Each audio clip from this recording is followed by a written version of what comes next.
योहानला ना सकाळी उठल्यावर ना त्याचे पप्पा पाहिजे असतात आणि बघा कसा चिटकून बसलेला आहे तो.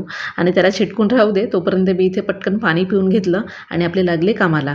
तर इथे मी रात्रीच भेंडी धुवून ठेवली होती, मग ती पटापट कापून घेतली आणि अशी कोरडी होऊन जातात. म्हणजे धुवून आपण रात्री ठेवतो ना त्यानंतर अशी कोरडी होतात, मग कापाला पण इझी पडतं.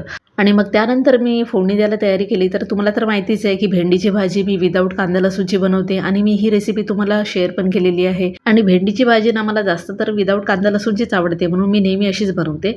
आणि एका साईडला मला इथे गरम पाणी ठेवायचं होतं, कारण नाश्त्यासाठी मी इथे दलिया बनवते योहान आणि शैलेशसाठी. मग तो पण बनवून घेतला मी आणि ते सर्व झाल्यानंतर मी इथे टिफिन भरायची तयारी केली. आणि जो नाश्त्यासाठी मी दलिया बनवला होता तो योहान आणि शैलेशलाच झाला. बस दोघांनी पोटभर खाल्लं आणि मी राहिली तशीच. मग काय, मग आता चपाती भाजीच मला खावी लागणार.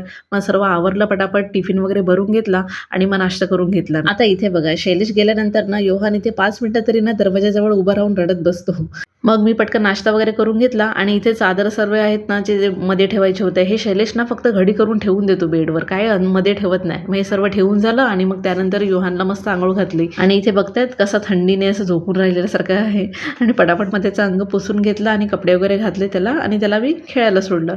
मग त्यानंतर ना दुपारच्या वेळेस मला आज कामं होती. तर ती कामं अशी होती की जे कडधान्य डाळी वगैरे संपलेले आहेत ते फक्त डब्यात भरायचे होते. मग योहान झोपलेला होता, मग ही कामं करून घेतली मी आणि ती कामं झाल्यानंतर शिवपुराण वाचायला बसली. आणि हे झाल्यानंतर संध्याकाळी मग योहानला मी घेऊन गेली खाली राऊंड मारायला. तर इथे पप्पी होता, त्याला बघून तो तिथेच स्टॅच्यू झालेला आणि मग नंतर ना सुसाट पळायला लागला आणि मग चांगला तिथे खेळला वगैरे. म्हणजे 1-1.5 तास आम्ही मस्त बाहेर राहिलो, म्हणजे खाली बिल्डिंगच्या तिथे थोडंफार असं म्हणजे टाईम स्पेंड करतो. हा खेळतो ना, मग त्यावेळेस त्याला घेऊन बसते तिथे.